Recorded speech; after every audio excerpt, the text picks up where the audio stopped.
का सियासी प्लान, पहले संविधान और अब किसान। क्या राहुल गांधी की रणनीति है कि केंद्र सरकार को घेरने के लिए, एनडीए को घेरने के लिए यही दो मुद्दे ऐसे हैं जिसके बल पर केंद्र सरकार को घेरा जा सकता है या डेंट किया जा सकता है। संसद का मानसून सत्र चल रहा है और राहुल गांधी खूब एक्टिव नजर आ रहे हैं, आक्रामक भी दिख रहे हैं। वजह उनका नेता प्रतिपक्ष भी होना। राहुल गांधी ने अब सरकार को घेरने के लिए नई पॉलिटिकल पिच बना दी है। किन किन सियासी शॉट से वो सरकार को शॉक देने की तैयारी कर रहे हैं, अपनी राजनीतिक बाउंसर से कैसे वो मोदी सरकार को डिफेंसिव होने पर मजबूर कर रहे हैं, ये सब दिखाएंगे। लेकिन सबसे पहले आपको दो तस्वीरें दिखाते हैं। संसद का पहला सत्र शुरू हुआ तो राहुल गांधी संविधान की कॉपी लेकर पहुंचे। संविधान की कॉपी लेकर खूब विरोध प्रदर्शन भी हुआ। चुनाव प्रचार हुए साल 2024 के चुनाव के लिए, तो कहा लड़ाई संविधान बचाने की है। रैली की तो संविधान की कॉपी लेकर की। अब जब बजट सेशन शुरू हुआ है तो राहुल गांधी ने एक और दांव चला है, किसान और एमएसपी वाला दांव। राहुल गांधी ने 12 किसान नेताओं से मुलाकात की, उनको संसद में बुलाया। पहले तो किसान नेताओं को अंदर जाने की अनुमति नहीं थी, लेकिन बाद में सभी किसान नेता राहुल गांधी से मिले, उनके कमरे में उनसे बातचीत की और फिर किसानों के मुद्दे पर बातचीत की गई। यानी बदलते सत्र के साथ राहुल अपनी रणनीति भी बदल रहे हैं और सरकार पर अलग से दबाव बनाने की कोशिश कर रहे हैं, जो ये बता रहा है कि राहुल की रणनीति आने वाले समय में बीजेपी को घेरने के लिए क्या रह सकती है। लोकसभा चुनाव में 400 पार तो संविधान बदल जाएगा के नैरेटिव को जिस तरह से राहुल गांधी ने भुनाया, उसे केंद्र सरकार बैकफुट पर है। अब राहुल गांधी ने किसान के एमएसपी का मुद्दा छेड़ा है, किसानों की बदहाली का मुद्दा छेड़ा है। मोदी सरकार ने चूंकि 1 साल के प्रदर्शन के बाद अपने तीनों कृषि कानून वापस ले लिए थे, तो उसे एक बार फिर से राहुल गांधी किसानों का नाम सामने लाकर, एमएसपी का नाम सामने लाकर एक बार फिर से अपनी सियासी रणनीति को और अपनी सियासत को धार देने में लग गए। किसानों से मुलाकात से कुछ देर पहले राहुल गांधी ने किसानों को संसद के अंदर नहीं देने का आरोप लगाया था। राहुल गांधी ने कहा था किसानों को उन्होंने संसद मिलने बुलाया था, लेकिन उनको इजाजत नहीं मिली। शायद वो किसान हैं, इसलिए उनको इजाजत नहीं मिली। जबकि बाद में किसान संसद में नेता प्रतिपक्ष के कमरे में जो राहुल गांधी को अलॉट है, उसमें जाकर उनसे मुलाकात की, जिसकी तस्वीरें उन्होंने खुद ट्वीट की। अब यहीं पर राहुल गांधी की सियासत का एंगल दिखता है। राहुल नेता प्रतिपक्ष हैं, इसलिए राहुल गांधी को यह पता होना चाहिए कि संसद में प्रवेश करने के लिए कई तरह के परमिशन की आवश्यकता होती है, कई तरह की सिक्योरिटी चेकिंग से गुजरना पड़ता है, जिसमें गाड़ियों की सिक्योरिटी चेकिंग भी शामिल होती है। इसके बाद नियत पार्किंग स्थान पर ही गाड़ियां पार्क होती हैं, फिर संसद में प्रवेश मिलता है। लेकिन राहुल गांधी ने इस जानकारी को दरकिनार करते हुए सीधे आरोप लगा दिया कि किसानों को संसद में घुसने नहीं दिया गया। They're not allowing them in. क्या कहा जा रहा है राहुल जी, क्यों नहीं अलाउ किया जा रहा है? आप नेता विपक्ष और आप किसान नेताओं से मिलना चाहते हैं, क्या कहा जा रहा है, क्यों नहीं आने दिया जा रहा किसान? कोई कारण? तो उनको पूछना पड़ेगा। हाँ, हमने यहाँ इनवाइट किया था अपने ऑफिस में मिलने के लिए, तो यहाँ कहा गया है कि उनको अंदर नहीं आने देंगे, शायद क्योंकि वो किसान है इसलिए यहाँ अंदर अलाउ नहीं कर रहे। तो बाहर राहुल गांधी एलओपी हैं, leader of opposition. Rahul Gandhi को पता है कि संसद के अंदर सुरक्षा सबसे बड़ी जिम्मेदारी है। संसद की सुरक्षा का सारा जिम्मा गृह मंत्रालय का होता है और संसद के अंदर सदन का सारा जिम्मा संसदीय कार्य मंत्री संभालते हैं।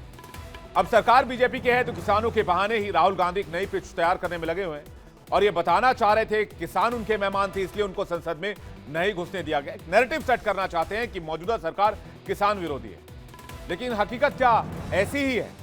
आइए जानते हैं। संसद में देश के माननीय बैठते हैं, मेंबर ऑफ पार्लियामेंट और वीआईपीज बैठते हैं और अभी संसद का मानसून सत्र चल रहा है। ऐसे में संसद की सुरक्षा, सिक्योरिटी का ख्याल रखा जाना चाहिए, क्योंकि इस वक्त देश के तमाम एमपीज संसद के अंदर है और संसद में बजट सेशन पर चर्चा चल रही है। और ऐसे में सुरक्षा में किसी तरह की चूक होती है तो इसकी जिम्मेदारी सीधे सरकार पर और गृह मंत्रालय पर आएगी और इसलिए सिक्योरिटी को प्रायोरिटी देना चाहिए, जो कि किया गया। इसलिए किसानों को अंदर नहीं आने दिया गया। राहुल गांधी किसान से कांग्रेस के दफ्तर में भी मिल सकते थे, दूसरी जगह पर भी मुलाकात कर सकते थे, लेकिन राहुल गांधी ने कहा कि किसानों को सरकार संसद में घुसने नहीं देना चाहती। तो क्या राहुल गांधी किसान के नाम पर सरकार को बदनाम कर रहे हैं? किसान देश में बड़ा वोट बैंक है। मोदी जी उनको अन्नदाता कहते हैं, उनको एक जाति के रूप में मानते हैं और राहुल गांधी अब इसी वोट बैंक के सहारे सरकार पर वार करना चाहते हैं। राहुल गांधी जानते हैं कि किसानों के जरिए एक बार फिर से सत्ता की चाबी को हासिल किया जा सकता है, जिसके टेस्टेड फॉर्मूला वो 2009 में यूपीए 2 की सरकार में देख चुके हैं। जब मनमोहन सरकार यूपीए 1 की सरकार ने जाते जाते किसानों के कर्ज माफ कर दिए थे, उसके बाद 2009 के चुनाव में इसका बड़ा फायदा कांग्रेस को मिला था और कांग्रेस उस चुनाव में 200 सीटों के पार पहुंच गई थी और मनमोहन सिंह एक बार फिर पीएम बन गए थे। इस साल हरियाणा, जम्मू कश्मीर, झारखंड और महाराष्ट्र में चुनाव होने वाले हैं। ऐसे में राहुल गांधी संसद से अपनी ताकत और आवाज बुलंद कर रहे हैं और किसानों से मुलाकात के बाद राहुल गांधी ने कहा है कि एमएसपी के लिए सरकार पर दबाव बनाएंगे। हमारे मैनिफेस्टो में एमएसपी विद लीगल गारंटी लिखा है। हमने पूरा उसका असेसमेंट किया है, वो किया जा सकता है। अभी मीटिंग में हमने ये डिसाइड किया कि जो इंडिया गठबंधन के बाकी लीडर्स हैं उनसे हम ये डिस्कशन करेंगे और फिर सरकार पर दबाव डालने की कोशिश करेंगे कि legal guarantee, MSP legal guarantee Hindustan के किसानों को मिले। अब वो चर्चा चल रही है, वो उसके बारे में हम इंटरनली डिस्कस करके वो करेंगे। धन्यवाद। बजट सत्र से पहले ही पंजाब में किसानों का नया आंदोलन जोर पकड़ने लगा था, जिसके बाद किसानों ने ऐलान किया है कि 15 अगस्त को देश भर में ट्रैक्टर रैली करेंगे। एमएसपी गारंटी को कानूनी बनाने की अपनी कानून की गारंटी, ऋण माफी, फसल बीमा, किसानों और खेतिहर मजदूरों की पेंशन, बिजली के निजीकरण को वापस लेने समेत अन्य मांगों को पूरा करने के लिए नए सिरे से विरोध प्रदर्शन करेंगे। किसान अपने इस आंदोलन में विपक्ष को भी बख्शने के मूड में नहीं है, इसलिए उन्होंने राहुल गांधी से सदन में एमएसपी गारंटी कानून के लिए प्राइवेट बिल लाने की मांग रख दी है। अब देखना होगा कि राहुल गांधी सदन में ये प्राइवेट बिल लाते हैं या नहीं, क्योंकि संसद के इतिहास में अब तक केवल 21 प्राइवेट मेंबर बिल ही पास हो सके हैं।